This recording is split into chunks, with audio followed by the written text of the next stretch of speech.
Hello, spicy people of the internet. My name is Stand Up Poet, aka your actual dad, and welcome to a very special episode of the Spice 8 Rack. This is my 5,000 subscriber special. I didn't think that I would get 1,000 subscribers for like at least a year, and so to have so many of you coming and enjoying and staying for my content is honestly overwhelming. I mean, like I say, this is my 5,000 subscriber video, but zoom in on that number, which is a bit closer.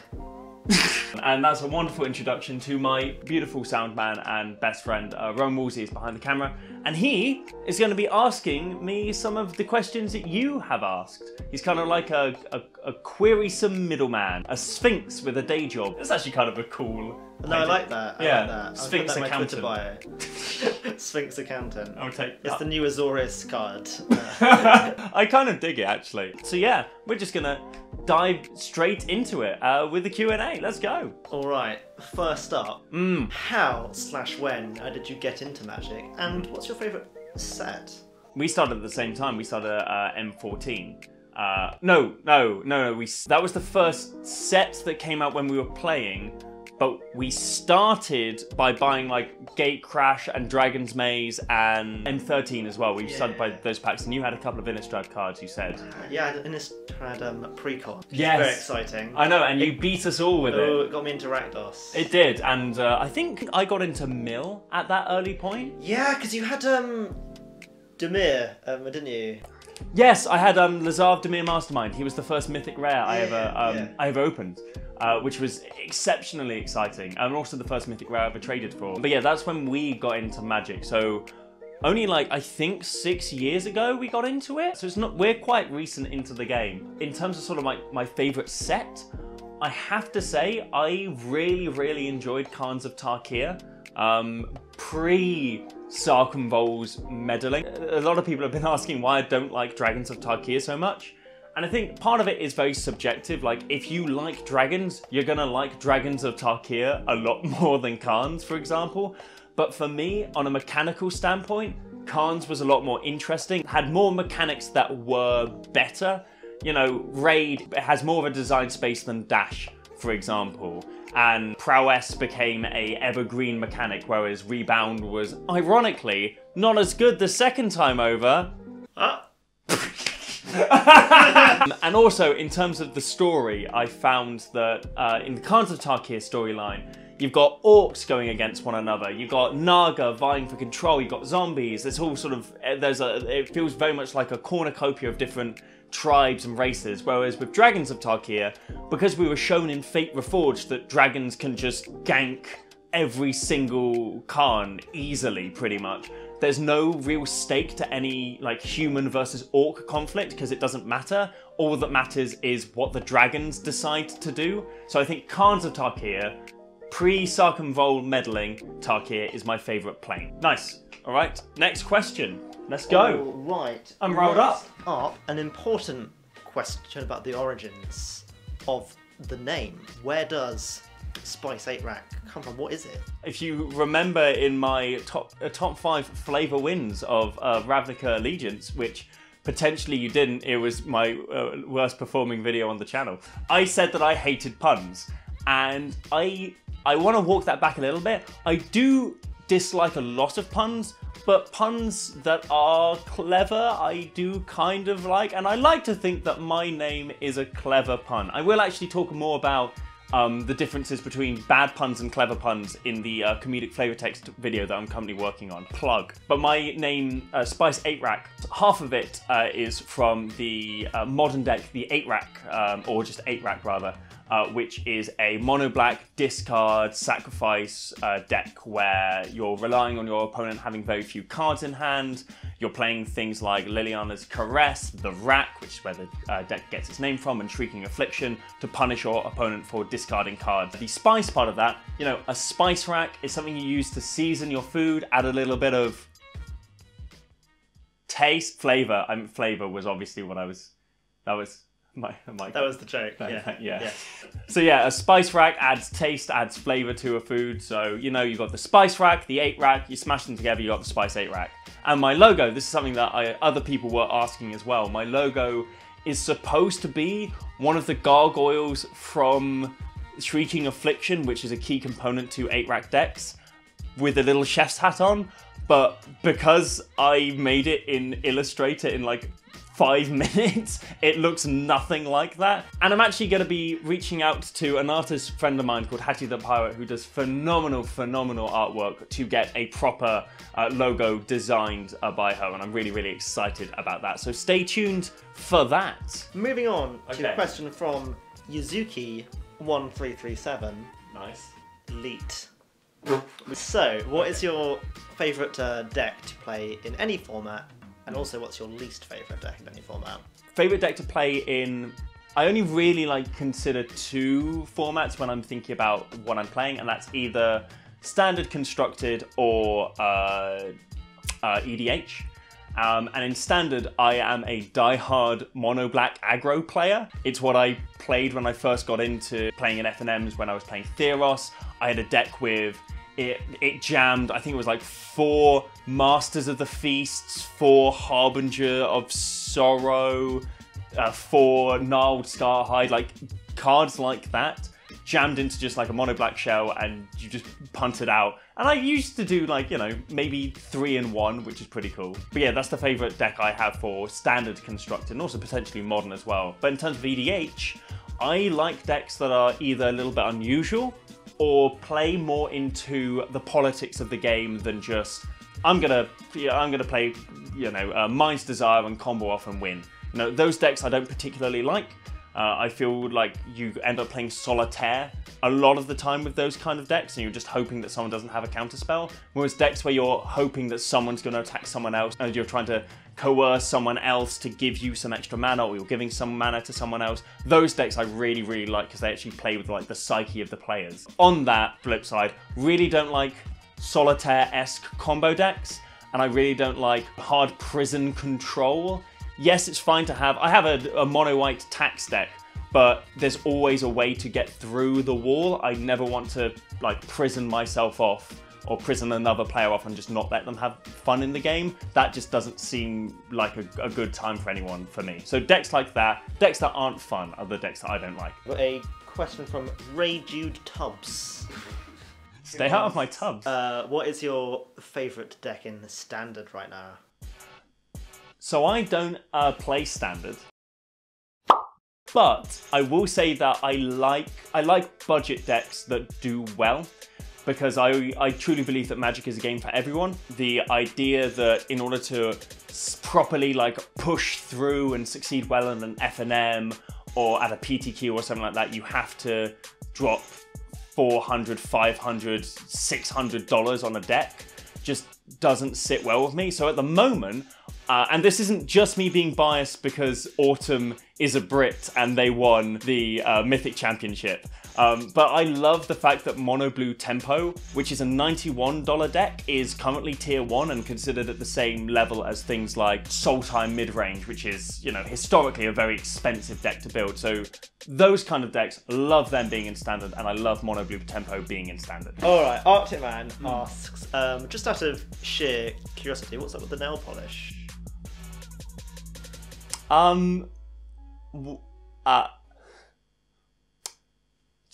Must just love the colour. So we've got next one up from Tarmachippo Hank. Hang on, read that one again? Tarmachippo Hank. Wonderful name, excellent. Yep. Hank, the name of my son. What? Never name your child Hank, Rowan. Hank! Dinner's ready! Hank, I've heard you've been bullied again. You've always disappointed me, Hank. Okay. But not you, Hank. You're not this Hank. No. Hank asks, who are your favourite Planeswalkers / characters?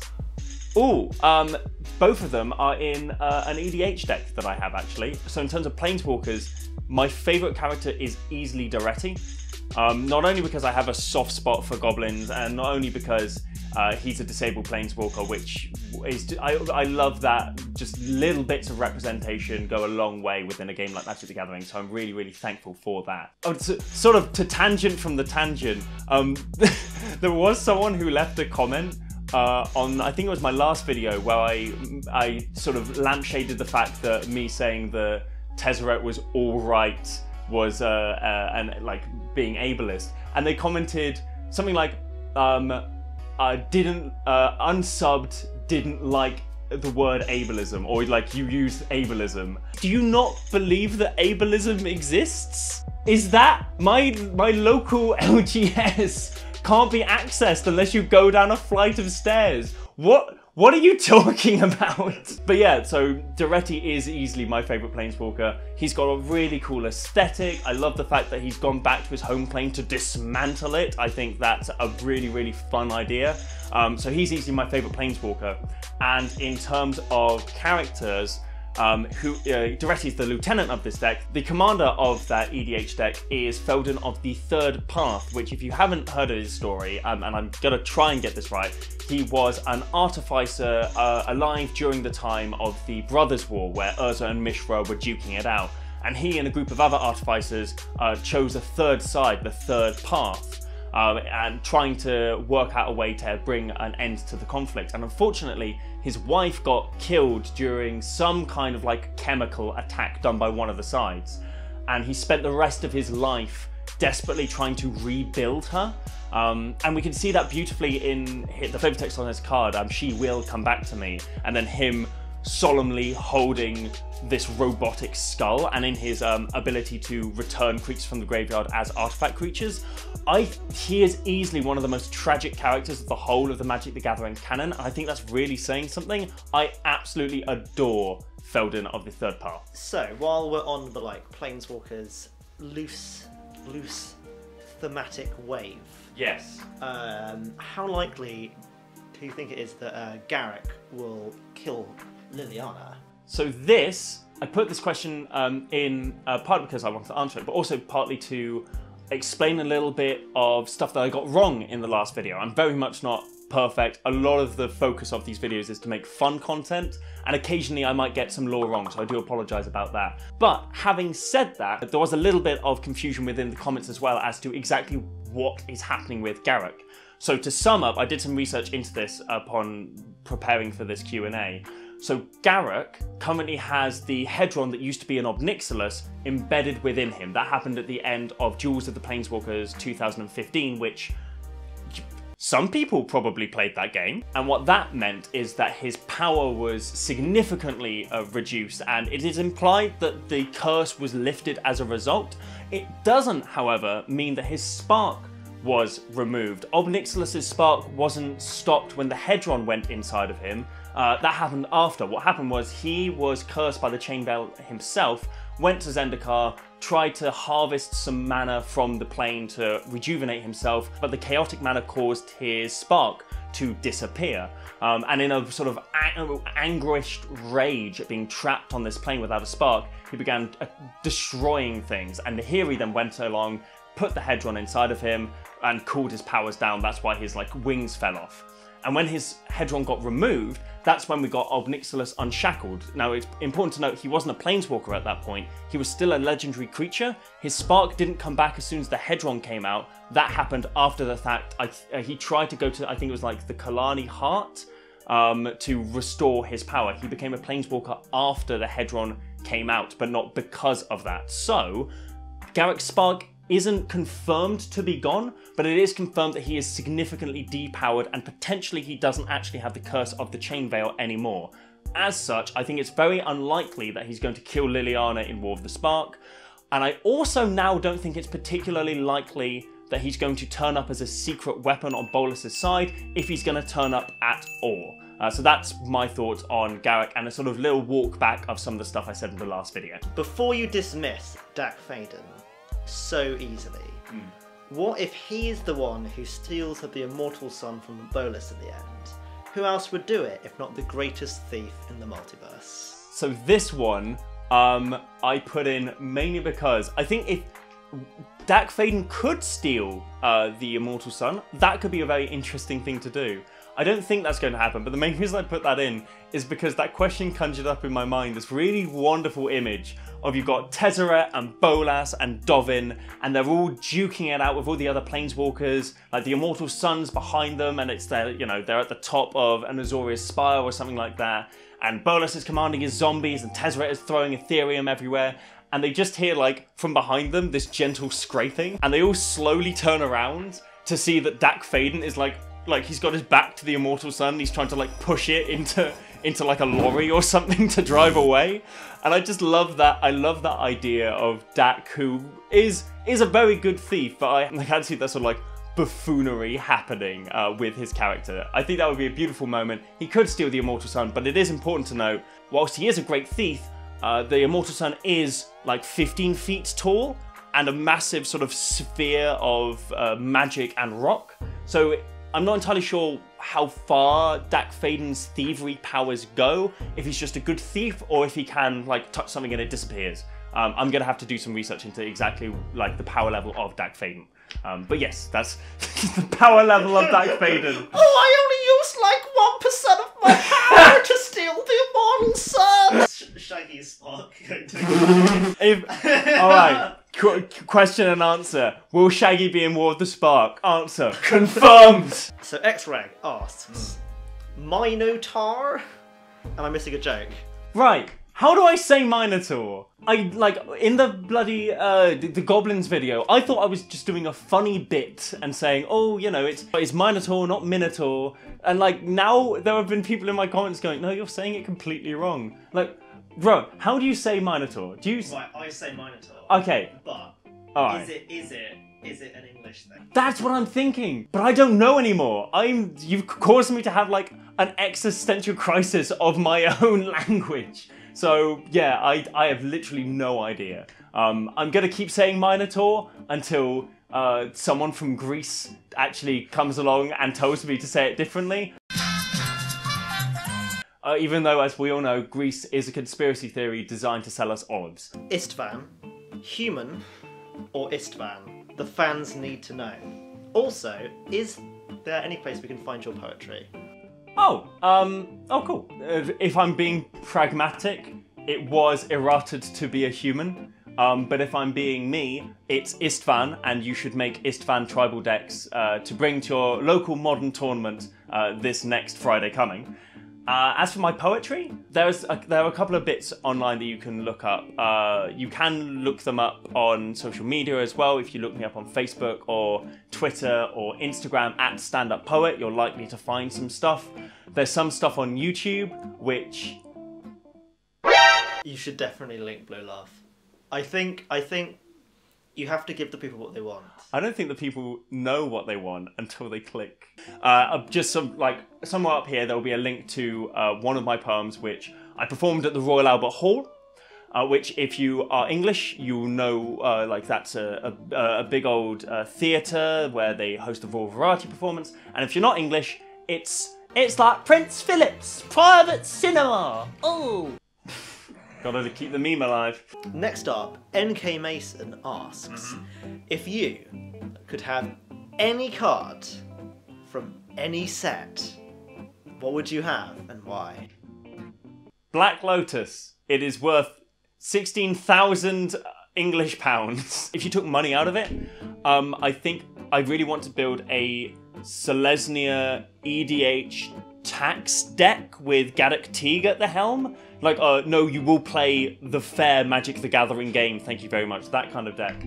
So I guess a Mythic Edition Garruk Teague would be...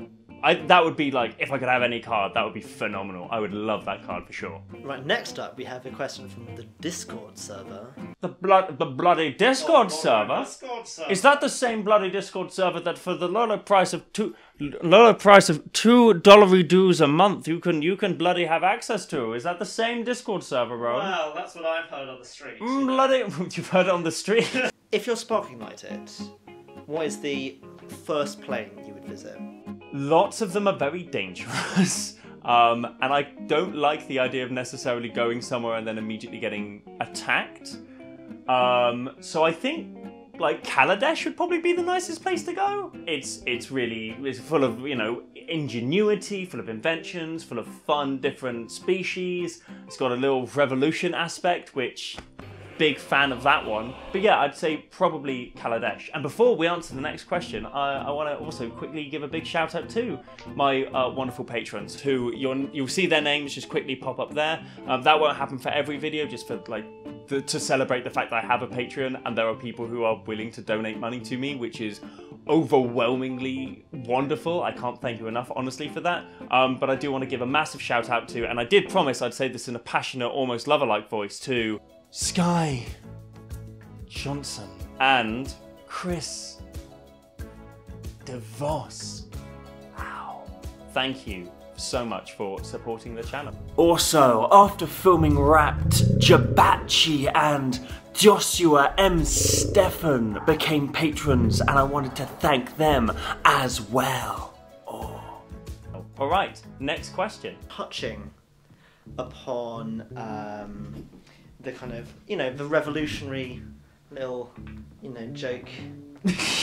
Your little joke you made, a little comment. Joji punk! Phasing 9, who asks, I'm loving the small leftist jokes, but as you quickly become larger as a channel, how do you feel you're going to keep working with that angle? As the bigger your audience, the higher the chance people who will watch who don't agree with your political views or the sort of jokes you make about various political topics. I'd say my answer to that is twofold. First off, the short answer is not too fussed about that. I'm going to keep doing them. This channel was set up by me less than 2 months ago, which is weird to think, just to make funny videos about a subject that I'm interested in, and this is my kind of humour. So that's not necessarily going to stop just because there are more people watching me now. But the slightly longer answer to that is that there are some people who I don't necessarily want to watch my content. And that's not to say that if you disagree with me politically, you shouldn't watch my content. There was a really lovely comment from someone who said, whilst I disagree with your obvious communist ideals, I still love the video. And I'm like, you know what? Great. That's the kind of bipartisan support of stupid Magic the Gathering content that we need in this divided time. But having those little leftist jokes scares off a surprising amount of really nasty people. Like, for example, in my Goblins video, I put a picture of Jacob Rees-Mogg up in front of a couple of pictures of Mogg goblins and called him a stupid goblin. And as a result of that, someone left a 4-paragraph long comment saying how I should die in a North Korean gulag. North Korean or Venezuelan gulag. Points for diversity of opinion there. If little leftist jokes like that are going to stop people like him not being in my comment section and not being subscribed to this channel, I'm going to keep making them. I'm not intending to make any sort of big political arguments. I am poking fun at people who I politically disagree with and ideas and political events that I find abhorrent. But that's just kind of where my humour comes from. And if I do poke fun at someone like Jordan Peterson, for example, and you personally have had a lot of good experiences with Jordan Peterson, you haven't gone in for the whole political angle, it's just like the self-help stuff, and he's really helped you out, by all means, I'm not taking that away from you. Good on you, you did that. I'm genuinely really, really happy for you. The one thing I would say is that if you are going to idolise someone or put someone up on a pedestal to a point where some random guy on the internet calls them a charlatan and that makes you feel, uncomfortable, you just dislike that or anything like that, I'd recommend doing a bit of digging into legitimate criticism of that person. I'll link to some stuff down below for Jordan Peterson specifically. There's a great Free Arrows video about his misunderstanding of Nazism, for example. But I don't personally hold anyone on a pedestal, particularly not politicians or political pundits, because I've done that before and yeah, it sucks when it goes wrong. Yeah, that's what I'd say. Not going to stop it because it's my kind of humour. It scares off weird alt-right, Pizzagate truthers. That's what I'd say to that question. Thank you for asking it, by the way. Also, after we wrapped the filming of this Q&A, I received a comment from a trans woman on one of my earlier videos saying that they saw that I was a fan of LeftTube creators like H Bomber Guy and Contrapoint, and it made them feel welcome within this channel, and that they felt safe knowing that a content creator that they liked wasn't hostile to their existence. Which is such a depressingly low bar that a horrifying amount of content creators just don't manage to jump over. And if me calling the occasional bigot a numpty is gonna piss off 10,000 people but make 10 trans people feel welcome and safe within this channel and within this community I'm hoping to grow, then I am more than happy with that ratio, to be honest. So now that I've gone back down to 200 subscribers, let's finish this Q&A. I can't wait to read the comments on this video. I'm sure it's gonna be a bastion of fair and sound debate. Oh no! For this one, you're gonna have to flex your creative writing muscles. Of which I your have degree. Many. Okay. You know. For the first time in 4 years. Ultimate question, part 1. If you could write flavour text for any card in Magic the Gathering, who would it be? For and why? For me, I've already mentioned this earlier, I think. My main EDH deck, the first one that I actually properly made, is Shirei Shizo's Caretaker. It's like an aristocrat sacrifice deck. Technically, it's not the first one that I made. Rune of the Hidden Realms was the first.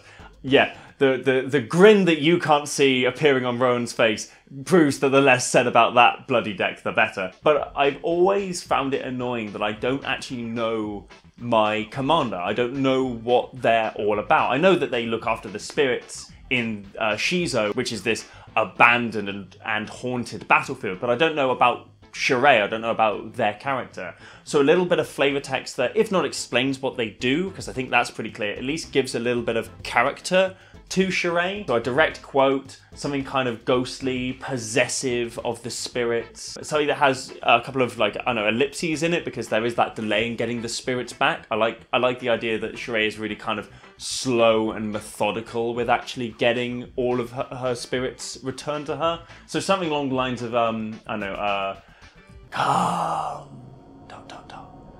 back, or stay, a little while, longer, or even something like let me in, let me in. Something like that on Shirei, I think, would be my ideal. Right. And the ultimate part of the ultimate part K is from. Oh god, sorry. For context, we've been struggling with this bloody username for the best part of an hour. It's not even a difficult name. Sumner Magruder. Well done, well done. Who says earlier in the saga of the Spice 8 Rat, Yes. you said you're good at writing poetry. I guess I did. So someone's thrown down the gauntlet and is saying, let's see some hot Huatli poetry. It's Huatli, not Huatli. I was told in the comments many times. I can do that. In fact, preparing for this, I did some research into a number of things. The first thing I researched was read through the entire of the Ixalan storyline, start to finish, collected sort of little bits of evidence as to what Huatli's all about, what's important to her, stuff like that. Because, you know, if you're going to write poetry from someone's perspective, the best thing to do is to get as much of their lived experience, their perspective as you possibly can. The next thing I did was to take their poetry and sort of critique it a little bit, find what I felt was missing as a performance poet. And also to look up, one of the other things I did was to look up Mayan poetry, because of course, you know, Ixalan was a very thinly veiled allegory for the Spanish conquest, genocide of the indigenous Mayan people. Keep your politics out of Magic the Gathering! I'm trying to play my conquistador here! So I did that, and I read through a lot of Mayan poetry. And I found this wonderful resource, the Songs of Zitbalshi, which I probably mispronounced, but I did some reading of Mayan poetry to sort of extrapolate what a lot of the recurring themes and ideas are. And one of the major things I picked from it is that Mayan poets absolutely loved to just embellish a poem with noun, noun, image, image, noun, image, just full on. An example being from the third stanza of Flower Song from this collection. We have bought the Palmyra flowers, Chuchum blossoms, dog jasmines, we have the coppel, the low cane vine, the land tortoiseshell, new quartz, chalk and cotton thread. So just image, image, image, image, image. So that's something that I tried to do with when I wrote Huatli's poem, but I chose one particular poem to rewrite, and it's the poem that she read to Sahili, which I showcased in the last video when I said that she had some frankly awful poetry. When asked, what is your home like? Huatli says, it is a land as bright as the sun, the air thick with light, and the soil dark with life. Endless trees coat endless vistas, and dinosaurs answer the songs of my people. I feel we can do better, and not to knock the Magic R&D team who wrote that particular article. A lot of people don't necessarily see how potentially difficult it is to write a good poem, especially if your character has been set up as like the warrior poet, the best orator in the whole of this continent. People are going to be scrutinizing their poetry a lot more if that's what you've set that character up to be. But I did some research into Huatli, and I found a number of moments in her story that I think could go into this poem. That are a little more specific. This one's quite general, like when someone asks what your home's like, you don't go, Rowan, well, the sun hits the white walls of Bath, the streets teem with life, there are parks and occasionally cars. It's too general, like your experience of a city isn't like buildings, floor, people. It is the specific. So I rewrote it with that sort of specificity in mind, but also that Mayan edge of specific images. And what I came up with at 2 AM last night, and also hastily transcribed from memory because I left it at home like a goose, is this. The sunlight wavers as it bathes my home. In the smell of mama's tamales, jitters with the chirping of dinosaurs, in the quiet breathing of the jungle like a full-bellied clawfoot. Home winks from the glimmers in Inti's armour and snoozes in the shade of Tocatli. Home is the golden air of Ixalan. Bars. That was another thing I noticed. None of Huatli's poetry does she at all mention her like cousin and best friend Inti, who is with her throughout the entire story. And I know poets who have written slam-winning poems about strangers they've met in McDonald's. Your best friend is going to appear in your poetry. Rowan appears in mine because I love him. But now, I have a question for you guys. Did you enjoy this? Did you enjoy the live action, somewhat more off-the-cuff stuff? Would you like me to do more live action stuff in the future? Also, what is it that you'd like to see me do with this channel? Please do let me know in the comments or hit me up on social media, as always, at StandUpPoet or at Spice8Rack. And, as always, stay spicy. We've got a challenge from Somnon. We have a challenge from Somnon. Okay. We have a challenge from Somnon